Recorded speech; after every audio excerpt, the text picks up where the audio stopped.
This is a practical, hands-on YouTube channel. Today I'm going to show you one of the many things that I did and that I'm still doing to reduce my risk of having a heart attack or a stroke as measured on a carotid intima-media thickness scan, a scan of the neck arteries which directly assesses my risk of a stroke and your risk of a stroke when you get the scan done. Stay tuned.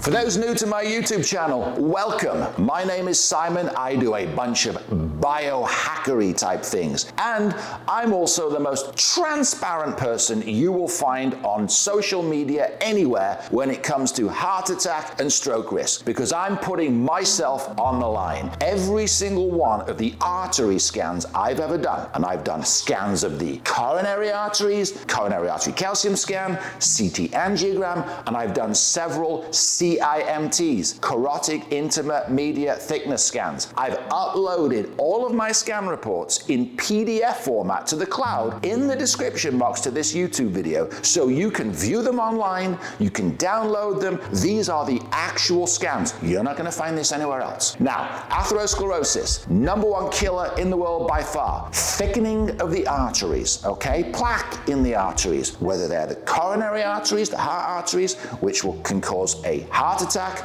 or whether they're the carotid arteries, your neck arteries, when the thickness of your arterial wall and plaque can cause a stroke. Now folks, before I get into the specific thing, the idea, the thing that I'm doing to regress my risk, I need you to understand something. You are at risk. You watching this video. Don't go looking to your left and right. You are. You see, all of us get atherosclerosis. It's a process that begins at birth, thickening of the arterial wall, and it continues throughout life, all right? And the only question with atherosclerosis is whether we die with it or because of it. For far too many people, it's the #1 killer in the world. A heart attack or a stroke will kill them before anything else will. Worse than it killing you, I would argue, is the massive number of non-fatal strokes. I want you to think about this for a minute, right? In any given year, 1.6 million Americans will have a heart attack or a stroke. About 50-50 split. Half of them will be heart attacks, half of them will be strokes, okay? So all you folks out there that are getting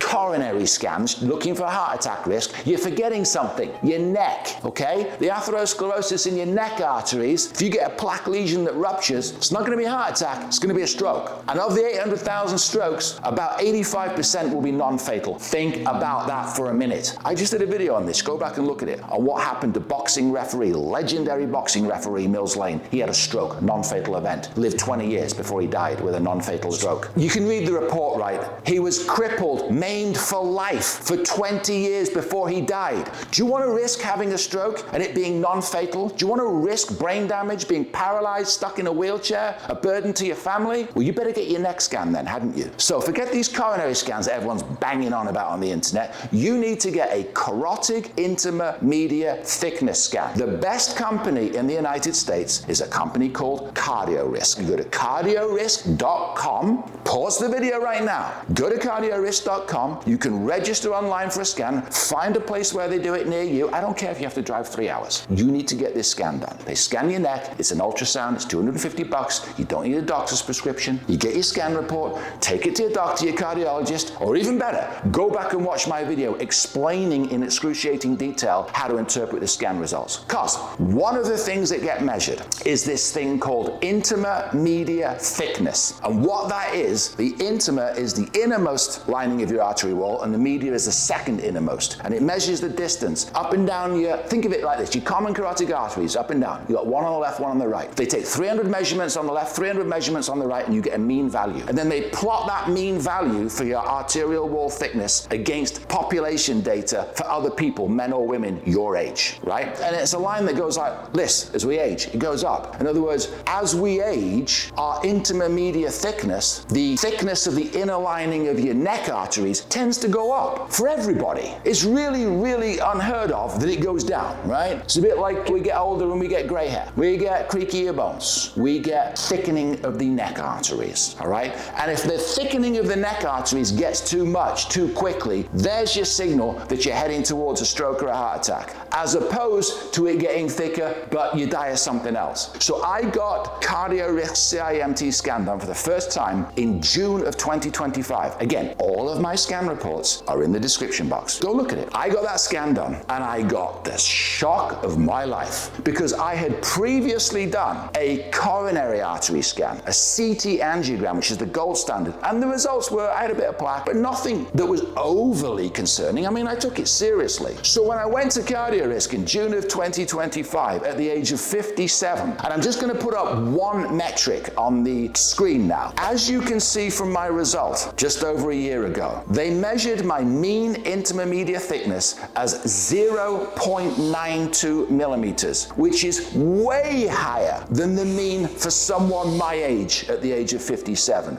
I have the artery age of a 78-year-old, okay? 21 years older than I actually was. I was like, how the hell did this happen? You see, going into the scan, I've been leading a healthy life for years. Lean, fit, do all the right things. I've been taking medication. I was even taking a statin and other medications to keep my ApoB low. So I go in and get that scan and I'm like, what? And it suddenly dawned on me, given that my coronary scan wasn't too bad the year before, that I'm actually at greater risk of a stroke than a heart attack. 21 years older. Now, you haven't done the scan, right? So you don't know. And this is the point. Again, pause the video. You can come back to the video in a minute. Go right now. Right now. Go on your phone, cardiorisk.com, register for a scan, get it done. Right.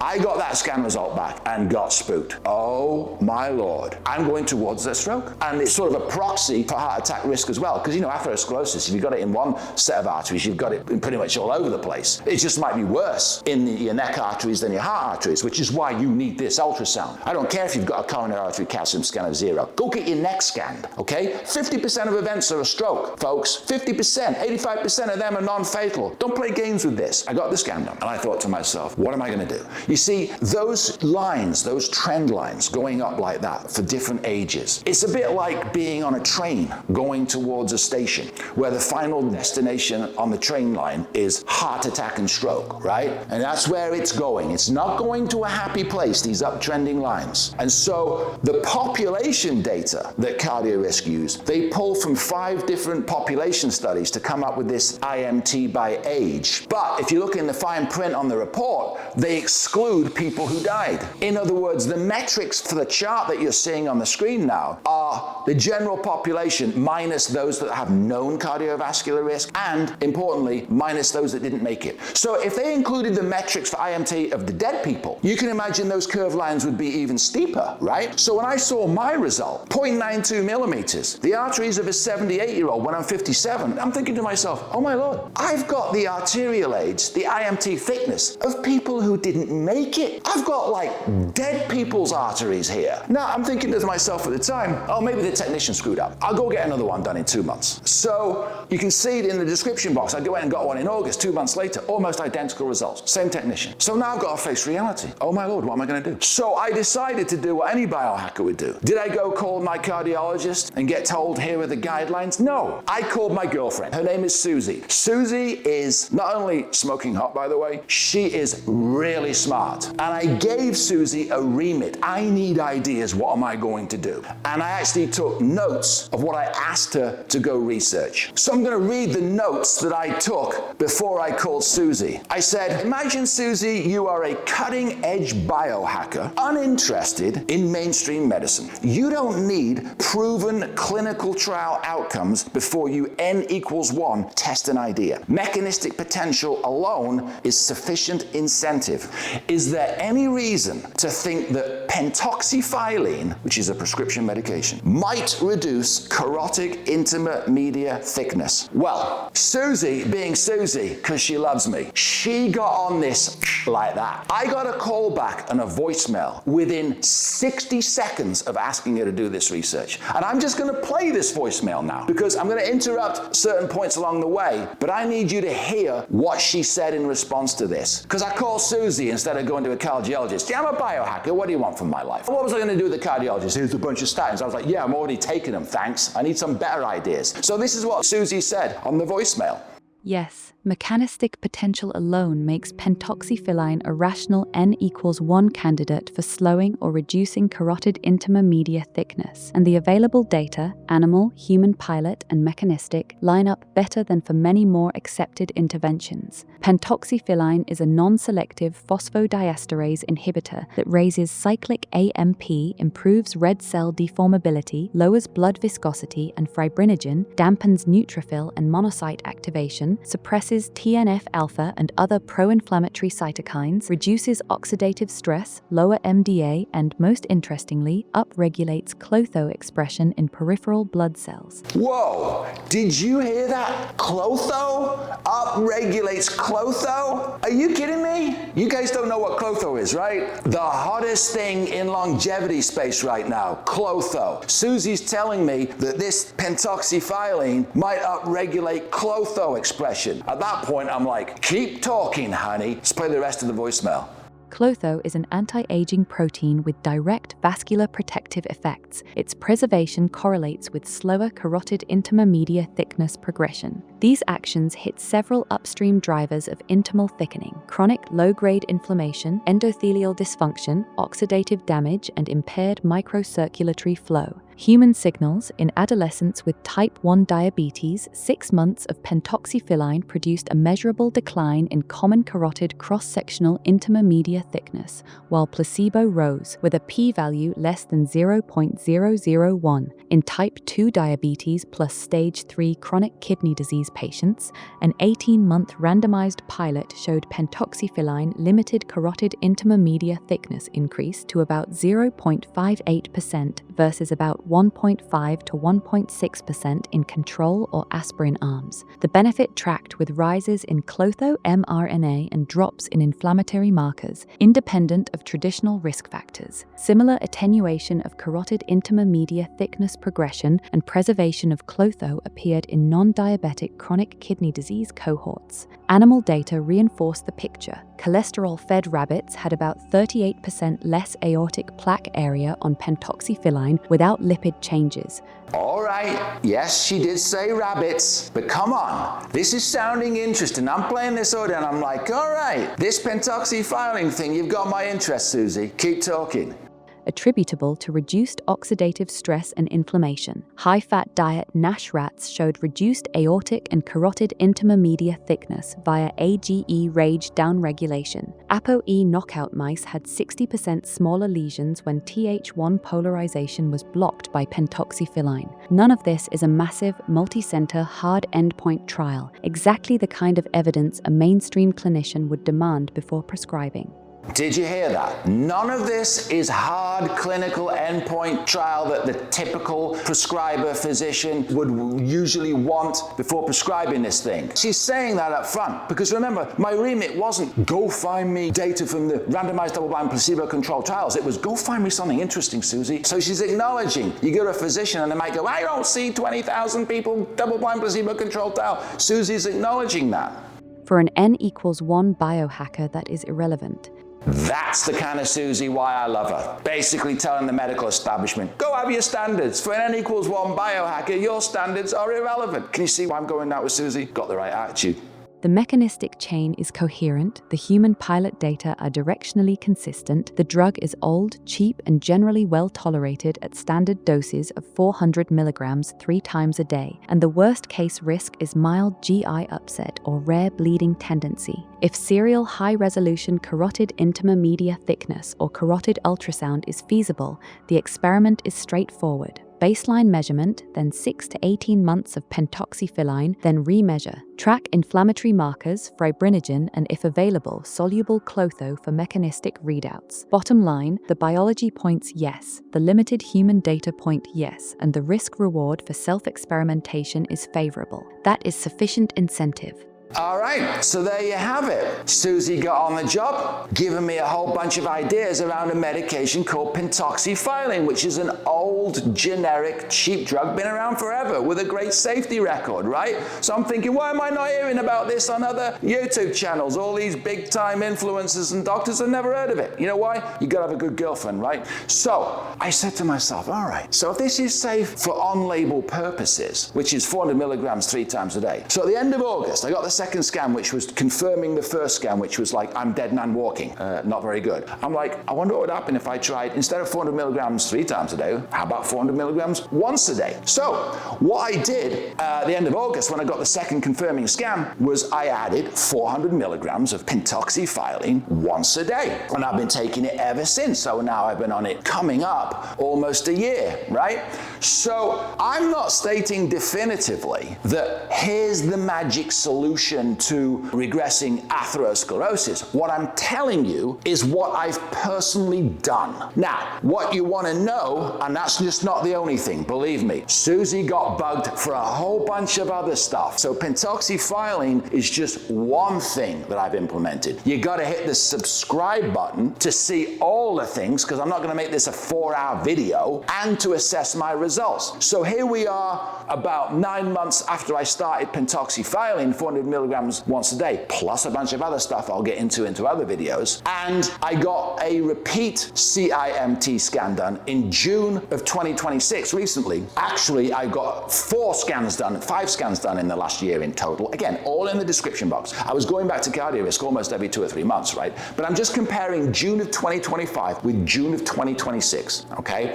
So, lines go up, intima-media thickness goes up for everybody, right? Let's put it on the screen right now, the intima-media thickness curve line for just healthy people. The CARDIORISK curve lines reflect a general population minus people that died, minus known cardiovascular disease patients. But it's more of a general population. In other words, those curve lines will include diabetics, smokers, overweight people, sick people. I wanted to just know what are the IMTs by age of just healthy people. So I asked AI to do that, and these are those curve lines, so they're lower, right? Point being, even healthy people, which is what these curve lines represent, their IMT still goes up. And the dashed lines would be the 25th percentile. So if you're like a health optimizer and you want to know like, hey, I want to assess my IMT for just healthy people and I want to be in the top 25%, that's what the dashed lines represent. So I'm going to plot my intima-media thickness from June of 2025 to June of 2026 on just the healthy people's line, so you can see.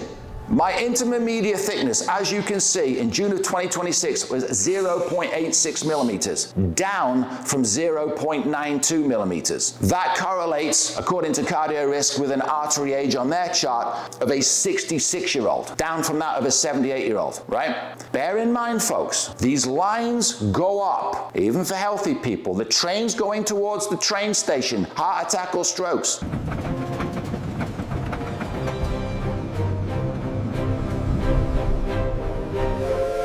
So what I'm telling you here is that while the train's going to the heart attack and train station for most people, I've actually put the train into reverse. My intima-media thickness is less this year than it was a year ago. The next question you want to know is, yeah, but is it beyond the measurement noise, right? Because there's always a measurement noise factor with these measurements. Yes, the standard deviation at CardioRisk is 0.02 millimeters. You've got to be more than at least 2 standard deviations to say, hey, it's beyond measurement noise, it's real biological change. My decrease was 0.11 millimeters, 5 standard deviations. That is almost certainly real structural biological change, okay? The thickening of my arteries have got thinner in the last year. I saw that red dot, 21 years older than me. I slammed the emergency brakes on the train, forced it back into reverse, and I'm going back down the bloody train line. And I'm putting every scan I do into the description box. Name one other influencer. I don't care whether they've got MD or not after the name that's doing this. You won't find it because there's a lot of BS online, right?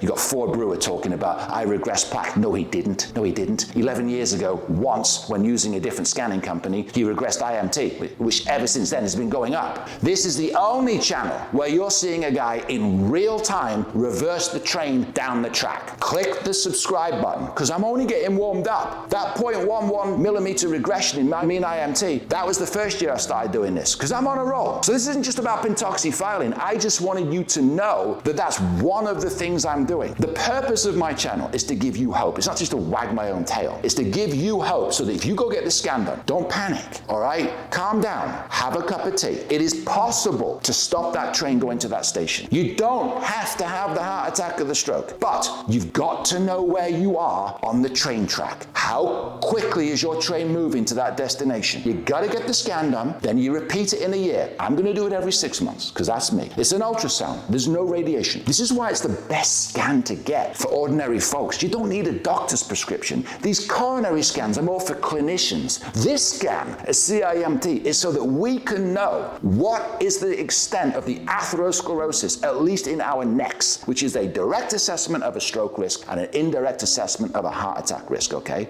So, pentoxifylline, there's more I can say about this medication. An old-time, cheap, generic drug. I'm currently taking 400 milligrams one time a day. This is not medical advice. I'm not a doctor. This is an idea for you to potentially take to your doctor to talk about. If they've never heard of this, tell them to watch this video. Hopefully you've got an open-minded doctor. If I just went by, give me 5 clinical, double-blind, randomized, placebo-controlled trials showing that pentoxifylline lowers intima-media thickness, I wouldn't be taking it. But Susie's like, hey, it's worth a go. I've not gotten any negative side effects from it. I've even asked it, what about this theoretical bleeding risk? I even asked it, like, compare that to aspirin. It said it's safer than aspirin. So I've got a lot more to say about pentoxifylline. But one of the things about my channel is I'm trying to give you hands-on stuff, real stuff. This is no diet ideologue, follow low carb, do this, the LDL doesn't matter. That's all a load of bollocks. Completely utter bollocks. The only thing that matters in your life is what works for you. And the only way you're going to find out what works for you is if you